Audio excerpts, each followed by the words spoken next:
Hello everyone, welcome to EduTap. So in today's 10 minutes a day series, we are going to discuss the topic rights of a pony. तो पॉनर pony का जो relationship है ये आप module A में भी देखेंगे और मॉड्यूल बी में भी देखेंगे. सो प्लेज क्या होता है? मान लीजिए कि अगर मुझे लोन लेना है बैंक से, ओके, तो मैं बोरर हूं और बैंक जो है वो लेंडर है, और मैं बैंक के पास जाके अगर अपने गहने या कोई भी सिक्योरिटी गिरवी रखती हूँ, तो मेरे गहने तब तक बैंक के पास रहेंगे जब तक मैं लोन नहीं चुका देती. तो यहाँ पे मेरे और बैंक के बीच में पॉनर पॉनी या प्लेजर प्लेजी का रिलेशनशिप क्रिएट हो जाता है. जो नेचर ऑफ चार्ज क्रिएटेड है उसे हम प्लेज बोलते हैं. सो यहाँ पे मुझे लोन मिल जाएगा और उसके बदले में जो मैं प्रॉपर्टी अपनी गिरवी रख रही हूँ वो एक मूवेबल प्रॉपर्टी है, तब तक बैंक की पोजेशन में रहेगी जब तक मैं लोन नहीं चुका देती. तो अब इसमें मैं पॉनर हूं जिसने गहने गिरवी रखे हैं और बैंक पॉनी है. तो बैंक के क्या राइट्स हैं एज अ पॉनी, उनकी हम बात करेंगे. सबसे पहले बैंक के पास राइट टू रिटेनर है. सो जब तक जो डेट है वो रीपे नहीं हो जाती या जो प्रॉमिस है वो फुलफिल नहीं हो जाता, इंटरेस्ट एक्सपेंसेस सब कुछ पे नहीं हो जाता, तब तक बैंक के पास मेरी ज्वेलरी रहेगी. तो ये हो सकता है कि जो मेरी ज्वेलरी है उसको मेंटेन करने के लिए बैंक को कोई ऑर्डिनरी एक्सपेंसेस करने पड़े. तो जब तक मैं वो ऑर्डिनरी एक्सपेंसेस भी पे नहीं कर सकती, तब तक बैंक के पास वो ज्वेलरी रहेगी. दूसरा होता है एक्स्ट्रा ऑर्डिनरी एक्सपेंस. हो सकता है कि उन गुड्स को मेंटेन करने में कोई एक्स्ट्रा ऑर्डिनरी खर्चा हो गया और नॉर्मल से अलग, उसे लेने के लिए मुझसे वो वाला एक्सपेंसेस वसूलने के लिए बैंक मेरे पे केस कर सकता है. लेकिन जो मेरा सामान है वो उन्हें वापस करना पड़ेगा. मान लो कि 5 लाख का लोन है, वो भी मैंने वापस कर दिया. ऑर्डिनरी एक्सपेंसेस है 10,000 के, वो भी मैंने पे कर दिए. एक्स्ट्रा ऑर्डिनरी एक्सपेंसेस 5,000 के हैं. अगर मैंने ये अमाउंट पे कर दिया, सिर्फ 5,000 एक्स्ट्रा ऑर्डिनरी एक्सपेंसेस नहीं पे किए, तो बैंक को मेरे गहने वापस करने पड़ेंगे. ठीक है, वो कोर्ट केस करके मुझसे पैसा वसूल सकते हैं, ये वाला एक्स्ट्रा ऑर्डिनरी वाला, लेकिन रिटेन नहीं कर सकते हैं. And no right to retain for other dates. अगर जो मेरा लोन है, गोल्ड लोन है, वो मैंने चुका दिया, उसका मुझे मेरा गोल्ड वापस मिल जाना चाहिए. या अगर मैंने मान लो कोई अपने शेयर्स गिरवी रखे हैं वो मुझे वापस मिल जाने चाहिए. किसी और लोन के लिए, मेरा कोई सेपरेट लोन भी चल रहा है, उसके लिए बैंक मेरे जो सामान है उसे रिटेन नहीं कर सकता है, ये अलाउड नहीं है. राइट अगेंस्ट थर्ड पार्टी, तो पॉनी के पास रेमेडीज होती है अगेंस्ट थर्ड पार्टीज. मान लो कि अगर मेरे गहने कोई चोरी करे, और मैं उन पे केस कर सकती क्योंकि मैं मालिक हूं उन गहनों की.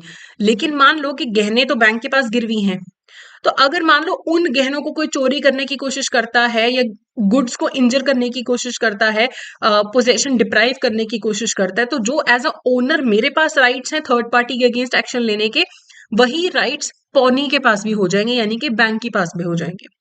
अब राइट्स व्हेन पॉनर डिफॉल्ट, अगर बैंक डिफॉल्ट कर देता, जो कस्टमर है, जो जिसने लोन लिया है, अगर वो डिफॉल्ट कर देता है, तो क्या होगा? अगर पॉनर डिफॉल्ट करता है तो पॉनी के क्या राइट्स होंगे? तो पॉनी के पास राइट्स हैं कि वो सू कर सकते हैं पॉनर को कि तुम डेट अपना फुलफिल करो, प्रॉमिस फुलफिल करो, और गुड्स को रिटेन करके रख सकते हैं.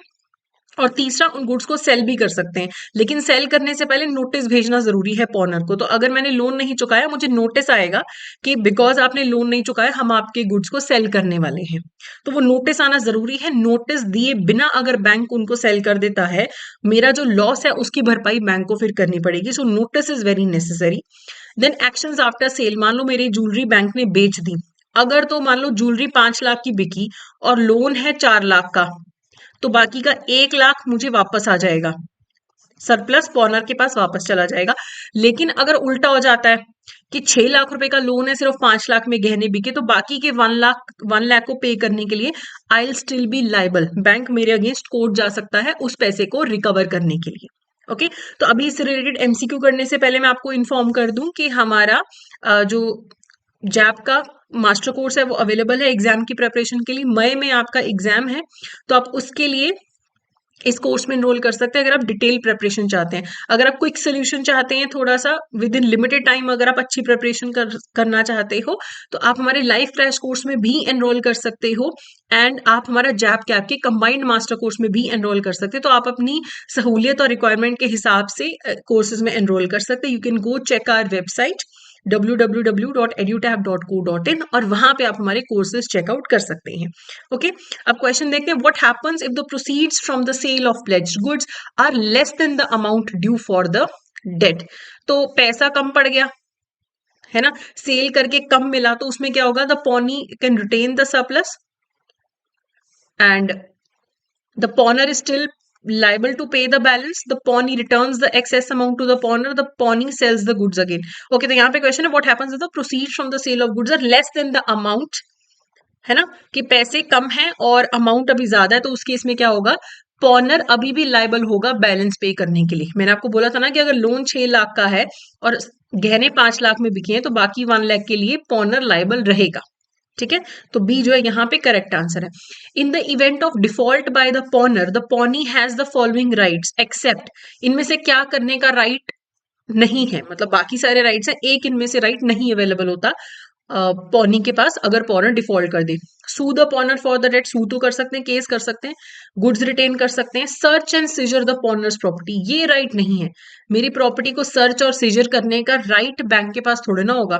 सेल कर सकते हैं नोटिस देने के बाद मेरे जो गुड्स हैं, लेकिन सर्च एंड सीजर का राइट नहीं होता, तो सी यहाँ पे करेक्ट आंसर है। अगला है, what rights does a pawnee have against third parties who wrongfully deprive them of possession or injure the goods?